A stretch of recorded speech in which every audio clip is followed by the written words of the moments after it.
outstanding women to achieve excellence. Congratulations, dear Trinity sisters. Thank you. Earning 92 credits is no easy task. Yeah. But I'm so proud to see you here. You are Trinity women. You know how to get things done. Yeah. You know the value of hard work. Sometimes that hard work is as simple as an unshakable commitment to attendance. Other times that work appears in the form of long nights spent slumped over borrowed laptops.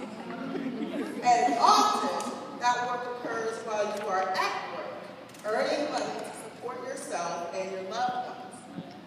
But all of it is hard work just the same. And that effort and determination is what makes you smart. I remind you of the hard work that brought me here today because this is a very special moment. One of many penultimate moments that you will experience in your life. As many of you already know, it is often just before you cross the finish line that your energy begins to wane. And the temptation to engage in soft work, also known as just getting by, sets in. I want to share with you a story of the first time that I realized the difference between hard work and soft work. At the start of the spring of my senior year, like you, I was very excited to graduate. I was ready for graduate school.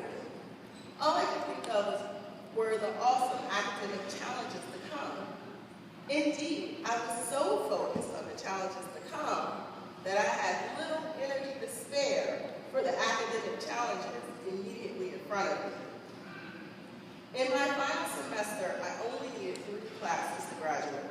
One of those classes will be very familiar to most of you, Math 110. Now, I wasn't afraid of statistics. I had always done well in math, but I had very little interest in it because I had fallen in love with English. I was so excited about graduation that I drifted away in the last semester, and it was not good.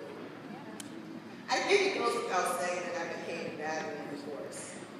My attendance was spotty, my projects poorly done, and my homework incomplete at best. Of course, my statistics grade was one of the first to show at the end of the semester. I was shocked. It must be an error, I thought. I marched on to the teacher's office demanding to know what happened. The grade, he told me, was generous. I benefited, he asserted, from a strong curve. But sir, I pleaded, I'm such a good student. I have never in my time at Trinity earned less than an A-. It was his turn to be shocked. Miss Burnham, you are not what I consider to be a good student. You don't do your homework. You only study before tests.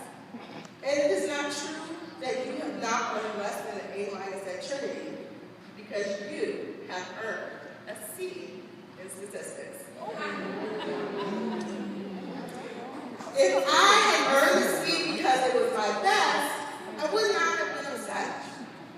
But I earned a C because of my inconsistency and my arrogance. I expected that things would just work out for me because I had already worked so hard to get to senior year.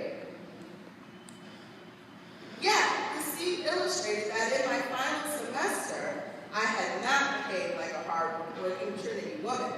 Instead, I performed like a soft worker, only doing enough to get by.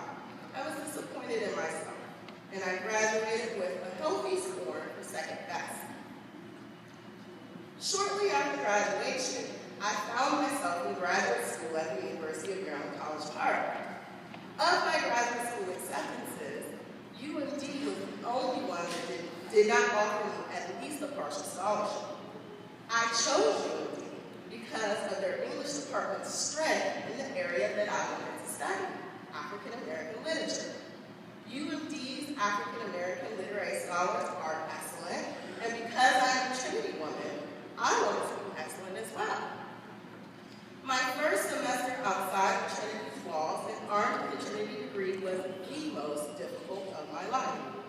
But because I am a Trinity woman, it was also one of the most successful. Although I had to work that semester in order to support myself, I met with my professors regularly. I braided hair and babysat on the weekends for cash. I read more than I slept. I was consistent. I had learned my lesson.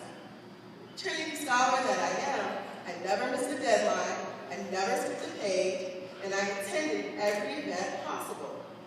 But the true evidence of my Trinity training was that my commitment was accompanied by, well, I'll just say it plain, my big mouth.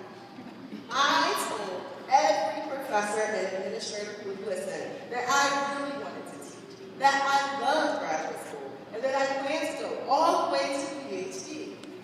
And not only did I share that information, I asked for the sale. I asked my professors to recommend me for departmental fellowships and repeatedly asked if there was any additional funding available. At the end of a well-deserved winter break, I was overjoyed to open a personalized email inviting me to apply for the teaching fellowship that I desired. I applied and was awarded the fellowship for the duration of my master's degree. This fellowship was renewed when I was accepted into the PhD program from which I graduated last semester.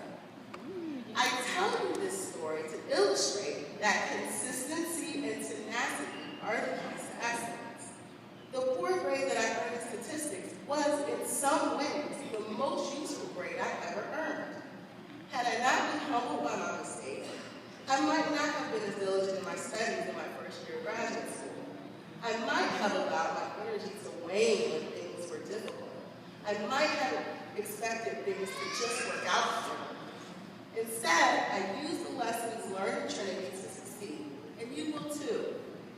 Trinity sisters, my best wish for you is that you continue to cultivate the courage to demand the best from yourself and others in all areas of your life, even in your final semesters. Take your commitment to excellence outside of the beautiful old walls of May Hall so that you can experience all the wonderful things that life has to offer. True Trinity women. Congratulations, Gold Class. I'll see you at graduation.